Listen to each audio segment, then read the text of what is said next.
ആണവോർജ്ജത്തേക്കാൾ വലിയ ആയുധമാണ് തങ്ങൾക്ക് ഹോർമുസ് എന്നാണ് ഇറാൻ അവകാശപ്പെടുന്നത്.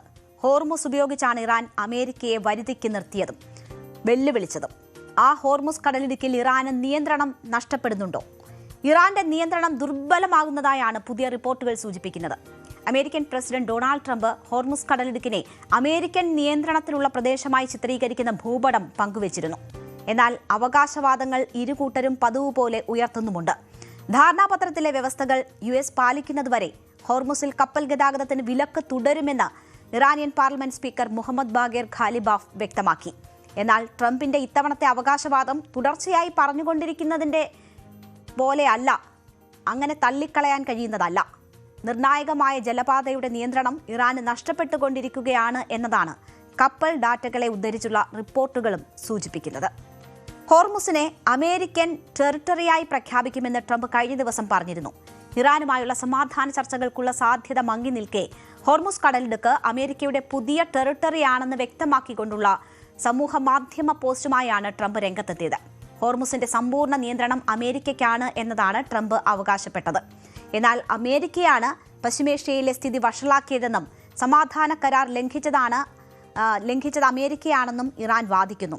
ഹോർമുസ് കടലിടുക്ക് അടഞ്ഞു തന്നെ കിടക്കുമെന്നതാണ് Iran parliament speaker Mohammad Bagher Ghalibaf വ്യക്തമാക്കിയത്. ഹോർമുസിന്റെ പൂർണ്ണ അധികാരം ഇറാനാണ് എന്ന് ഖാലിബാഫ് ഉറപ്പിച്ചു പറഞ്ഞു.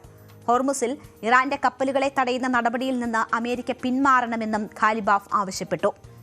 ഹോർമുസ് കടലിടുക്ക് അന്നും ഇന്നും എന്നും ഇറാന്റെ സ്വന്തമാണെന്നും ഇറാന്റെ അനുമതിയില്ലാതെ ഒരു കപ്പലും ആ വഴി കടക്കില്ലെന്നും യുദ്ധത്തിൽ തോറ്റത് അമേരിക്കയാണെന്നും ഇറാൻ ഡെപ്യൂട്ടി വിദേശകാര്യമന്ത്രി കാസിം ഖാരിബാബദിയും വ്യക്തമാക്കി.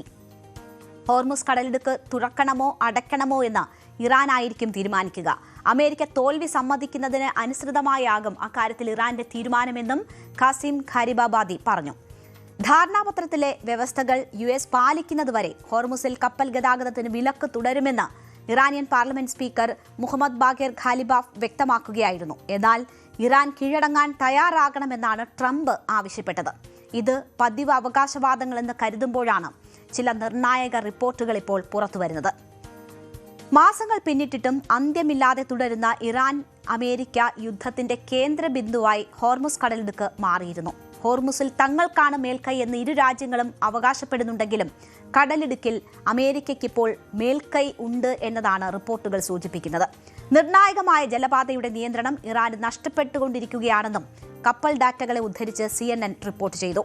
കപ്പൽ യാത്രകളെ നിരീക്ഷിക്കുന്ന കെപ്ലർ എന്ന സ്ഥാപനത്തിന്റെ കണക്ക് പ്രകാരം കഴിഞ്ഞ 2 ആഴ്ചക്കിടെ ഹോർമുസ് കടലിടുക്കിലൂടെയുള്ള കപ്പൽ യാത്രകളിൽ 80% ഒമാൻ പാതയിലൂടെയാണ് പോയത്.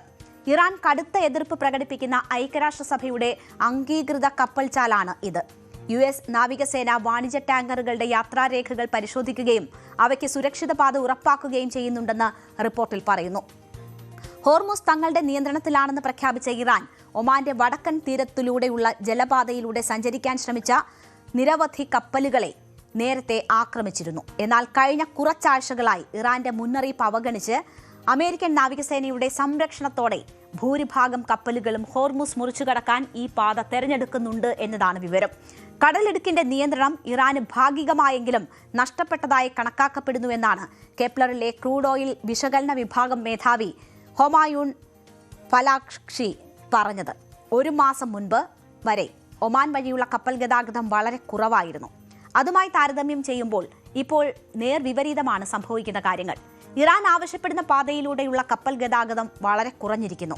ഇറാന്റെ ആക്രമണങ്ങളിൽ നിന്ന് രക്ഷപ്പെടാൻ അവർ തങ്ങളുടെ ട്രാൻസ്പോണ്ടറുകൾ ഓഫാക്കിയാണ് യാത്ര ചെയ്യുന്നതെന്ന് കെപ്ലർ പറയുന്നുണ്ട്. അതായത് ഡാർക്ക് ഷിപ്പിംഗ് ആണ് നടക്കുന്നത് എന്നത്. അങ്ങനെയും കപ്പലുകൾ ആ ഭാഗത്തൂടെ നീങ്ങുന്നുണ്ട്. കപ്പലിന്റെ സ്ഥാനം തിരിച്ചറിയാനും നിരീക്ഷിക്കാനും സഹായിക്കുന്ന ട്രാൻസ്പോണ്ടറുകൾ ഓഫ് ചെയ്ത് നടത്തുന്ന ഇത്തരം കപ്പൽ ഗതാഗതത്തെയാണ് ഡാർക്ക് ഷിപ്പിംഗ് എന്ന് വിളിക്കുന്നത്. ഇത്തരം ഗതാഗതം കെപ്ലർ പോലുള്ള ചില കപ്പൽ നിരീക്ഷണ സംവിധാനങ്ങളിൽ പോലും പലപ്പോഴും പൂർണ്ണമായും രേഖപ്പെടാറില്ല. അതിനാൽ തന്നെ ഹോർമുസിലെ യഥാർത്ഥ കപ്പൽ ഗതാഗതം ഈ ഔദ്യോഗിക കണക്കുകളേക്കാൾ കൂടുതലായിരിക്കും എന്നതാണ് വരുന്ന വിവരം. ഹോർമുസ് കടലിടുക്ക് തുറക്കുന്നത് സംബന്ധിച്ച് ഒമാനുമായി മാത്രമാണ് ഇപ്പോൾ ഇറാൻ ചർച്ചകൾ നടത്തുന്നത്. അമേരിക്കയുമായി ചർച്ചയ്ക്കില്ലെന്ന് വ്യക്തമാക്കിയിട്ടുമുണ്ട്. ഇറാനുമായി ചേർന്ന് ഡീലുണ്ടാക്കാനാണ് ഒമാൻ ശ്രമിക്കുന്നതെങ്കിൽ ഒമാനെയും തകർക്കും എന്നതാണ് ട്രംപിന്റെ ഭീഷണി. പശ്ചിമേഷ്യയിൽ യുദ്ധഭീതിയും സംഘർഷവും കടുക്കുന്നതിനിടെ ഇറാനുമായുള്ള എല്ലാവിധ വാണിജ്യ സാമ്പത്തിക ഇടപാടുകളും UAE താൽക്കാലികമായി നിർത്തിവച്ചിരിക്കുന്നതും ഇറാന് വലിയ തിരിച്ചടിയാണ്. കഴിഞ്ഞ ദിവസം ഇറാന്റെ ഭാഗത്തു നിന്ന് 2 ബാലിസ്റ്റിക് മിസൈലുകൾ പ്രയോഗിച്ചതായി കണ്ടെത്തിയതിനെ തുടർന്നാണ് ടെഹ്റാനുമായുള്ള വ്യാപാര ബന്ധങ്ങൾ വിച്ഛേദിക്കാൻ UAE മുതിർന്നത്. മേഖലയിലെ സമാധാനവും സുരക്ഷയും തകർക്കുന്ന തരത്തിൽ തർക്കങ്ങൾ രൂക്ഷമായ പശ്ചാത്തലത്തിലാണ് ഇനിയൊരു അറിയിപ്പുണ്ടാകുന്നതുവരെ വിലക്കേർപ്പെടുത്താൻ UAE വിദേശകാര്യ മന്ത്രാലയം ഇപ്പോൾ തീരുമാനിച്ചത്. ഇരു രാജ്യങ്ങളും തമ്മിലുള്ള സാമ്പത്തിക ബന്ധങ്ങളെക്കുറിച്ച് ഉയർന്ന പ്രചാരണങ്ങളും ആരോപണങ്ങളും വിദേശകാര്യ മന്ത്രാലയത്തിലെ സ്ട്രാറ്റജിക് കമ്മ്യൂണിക്കേഷൻസ് ഡയറക്ടർ അഫ്ര അൽ ഹംലി പൂർണ്ണമായും തള്ളി. മേഖലയിൽ സമാധാനവും സുസ്ഥിരതയും ഉറപ്പാക്കാൻ ചർച്ചകളിലൂടെയും സഹകരണത്തിലൂടെയും മുന്നോട്ടു പോകാനാണ് UAE ആഗ്രഹിക്കുന്നതെന്നും എന്നാൽ രാജ്യാന്തര സാമ്പത്തിക ഭദ്രതയും നിയമങ്ങളും പാലിക്കാൻ രാജ്യം ബാധ്യസ്ഥമാണ് എന്നുമാണ് അദ്ദേഹം വ്യക്തമാക്കിയത്. എന്നാൽ മിസൈൽ ആക്രമണത്തിന് പിന്നിൽ തങ്ങളല്ല എന്ന് ഇറാൻ വ്യക്തമാക്കിയിട്ടുണ്ട്. ഈ 2 സാഹചര്യങ്ങളും ഇറാനെ സംബന്ധിച്ച് ഇപ്പോൾ തിരിച്ചടി എന്ന നിലയിലാണ് കണക്കാക്കേണ്ടി വരുന്നത്. അതായത് UAEയിൽ നിന്ന് കനത്ത നടപടി ഉണ്ടാകുന്നു. ഇറാന്റെ ഭീഷണി മറികടന്ന് ഒമാൻ വഴിയുള്ള കപ്പൽ ഗതാഗതം അമേരിക്കയുടെ നാവിക വിഭാഗത്തിന്റെ സംരക്ഷണയിൽ നടക്കുന്നു എന്നതാണ് കണക്കുകൾ വ്യക്തമാക്കുന്നത്. അപ്പോൾ ആണവായുധങ്ങളെക്കാൾ ശക്തം എന്ന് ഇറാൻ വിശ്വസിച്ച ഹോർമുസ് എന്ന ആയുധം അവിടെ ഇറാന് പിടി അയയുന്നു എന്ന സംശയമാണ് ഇത് ഉണ്ടാക്കിയിട്ടുള്ളത്. അത്തരം സൂചനകളാണ് വരുന്നത്. മേഖലയിലെ പ്രതിസന്ധി പരിഹരിക്കാനുള്ള നയതന്ത്ര നീക്കങ്ങൾക്ക് വൻ തിരിച്ചടിയാണ് ഇപ്പോൾ സംഭവിച്ചിരിക്കുന്നത്. യാതൊരു തരത്തിലും ചർച്ച മുന്നോട്ട് പോകാത്ത സാഹചര്യമാണുള്ളത്. ചർച്ചകൾ നടക്കുന്നില്ല എന്നതാണ് ഇപ്പോഴത്തെ സാഹചര്യം. ഇറാനുമായി യാതൊരുവിധ ചർച്ചകളും തൽക്കാലം നിശ്ചയിച്ചിട്ടില്ല എന്നത് അമേരിക്കൻ പ്രസിഡന്റ് ഡൊണാൾഡ് ട്രംപ് പ്രഖ്യാപിക്കുകയും ചെയ്തിരിക്കുകയാണ്. നിബന്ധനകൾ അമേരിക്ക അംഗീകരിക്കുന്നതുവരെ ലോകത്തിലെ ഏറ്റവും പ്രധാനപ്പെട്ട കപ്പൽ പാതകളിലൊന്നായ ഹോർമുസ് അടച്ചിടുമെന്ന നിലപാടിൽ ഇറാനും ഉറച്ചു നിൽക്കുകയാണ്. ഇതിനിടെയാണ് ലോകത്തിന്റെ എണ്ണ വിതരണത്തിന് നിർണായകമായ ഹോർമുസ് കടലിടുക്കിൽ ഇറാന്റെ പിടി അയയുകയാണോ എന്ന സംശയം ഉയരുന്നത്. ഹോർമുസിൽ ഇറാന്റെ നിയന്ത്രണം പൂർണ്ണമായും നഷ്ടപ്പെട്ടു എന്ന് പറയാറായിട്ടില്ല എങ്കിലും കപ്പലുകൾ ഇറാൻ നിയന്ത്രിക്കുന്ന പ്രധാന റൂട്ടുകൾ ഒഴിവാക്കി ഒമാൻ റൂട്ടിലേക്ക് മാറുന്നതും അമേരിക്കൻ നാവികസേനയുടെ സാന്നിധ്യം ശക്തമാകുന്നതും ഇറാന്റെ പിടി ദുർബലമാകുന്നതിന്റെ സൂചനകൾ തന്നെയാണ്. ഇതാണ് ഹോർമുസിലെ സാഹചര്യം. ഇപ്പോൾ നമുക്ക് ചെറിയ ഒരു ഇടവേള കൂടി എടുക്കാം. അതിനുശേഷം മറ്റു വാർത്തകളിലേക്ക് എത്താം.